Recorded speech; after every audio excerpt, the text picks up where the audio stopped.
Hola chicos, vamos a hablar de trastornos psicóticos, no esquizofrenia, y vamos a hacer un resumen bastante sintético.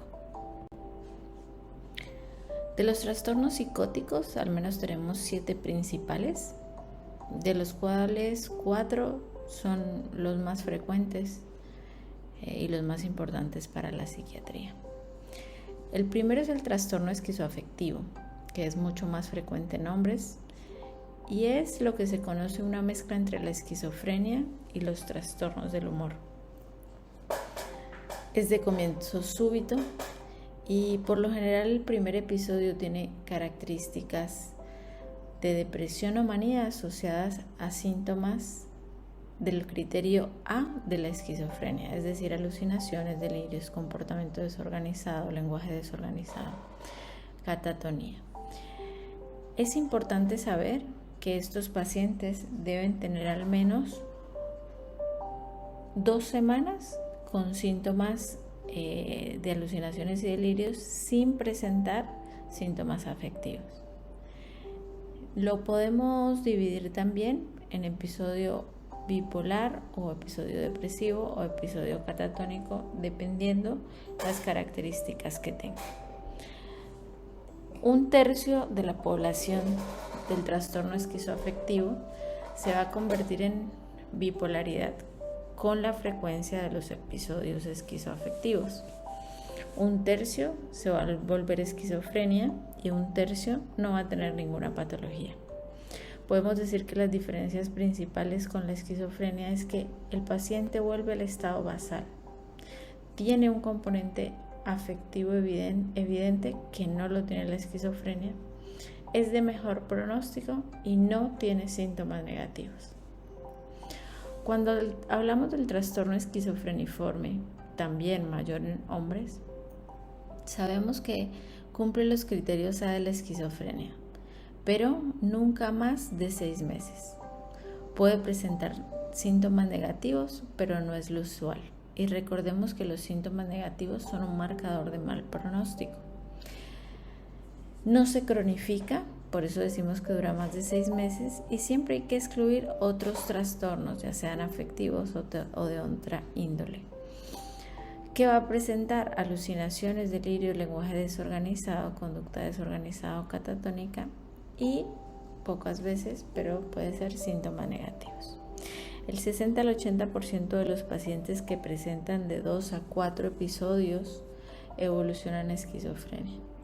Y se dice que entre más episodios de trastorno esquizofreniforme, pues tiene más riesgo de tener esquizofrenia.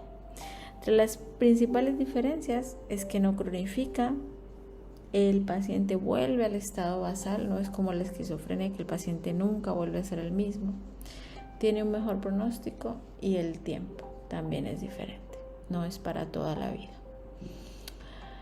El trastorno delirante crónico es mayor en mujeres, es un delirio más de 1 mes y en realidad a veces duran para toda la vida.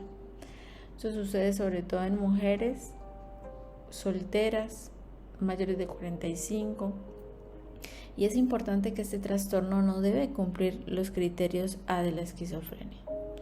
Las alucinaciones son raras, pero pueden presentarse y son secundarias al tema delirante.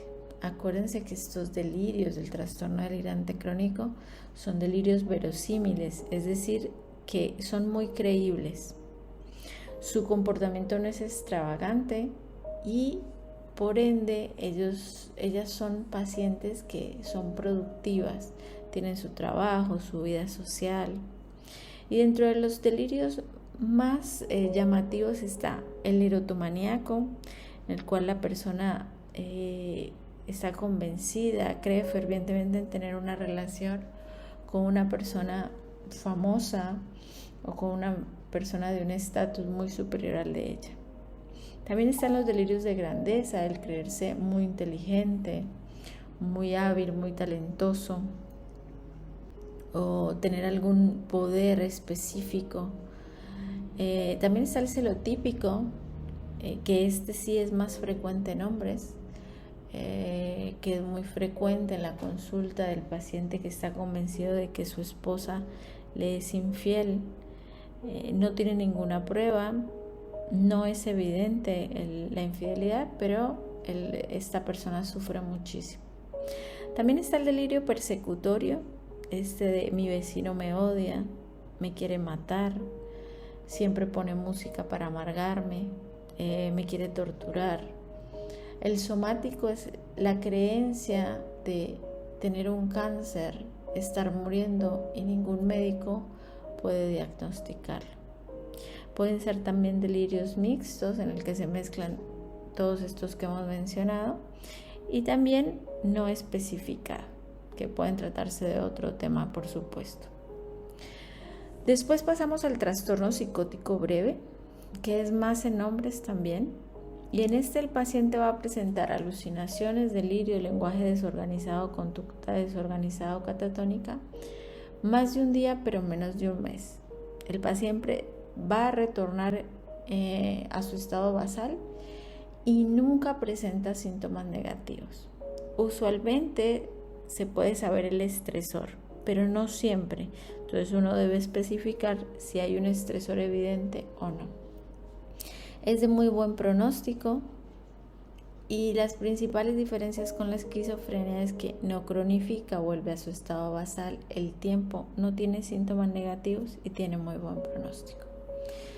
Cuando hablamos del trastorno psicótico compartido, siempre vamos a tener en cuenta que hay un paciente dominante con una personalidad arrolladora que tiene un trastorno psicótico y hay otro sumiso que, aunque es sano, termina adquiriendo el delirio de este paciente dominante.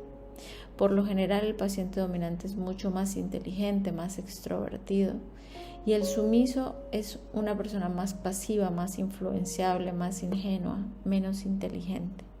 Por lo general son parejas, hermanos o madre e hijo. El tratamiento siempre va a ser antipsicóticos y para el caso del paciente sumiso, simplemente la separación va a hacer que abandone el delirio. Cuando hablamos del trastorno psicótico por enfermedad general, vamos a hablar de las alucinaciones, delirios, que son debidos a tumores e infecciones, a tormentas tiroideas, encefalopatía hepática, síndrome de Cushing, los ACVs masivos. Estas enfermedades son mucho más frecuentes también, o estas alteraciones alucinatorias y delirantes son más frecuentes en ciegos y sordos. Cuando hablamos del trastorno psicótico inducido por sustancias, vamos a pensar en la ketamina, opiáceos, ansiolíticos, sobre todo ansiolíticos en personas mayores, hipnóticos, cannabis, cocaína, inhalantes, anfetaminas, LSD y alcohol. ¿Qué pasa con estas sustancias? Me van a producir un síndrome psicótico, que ya algunos conocemos el método por el cual lo ocasionan, en el caso de la ketamina, y los otros siempre están relacionados, por ejemplo el alcohol o la cocaína, con estados deliriosos. Este es todo el resumen de los trastornos psicóticos. Entonces, chicos, espero que puedan aprovecharlo.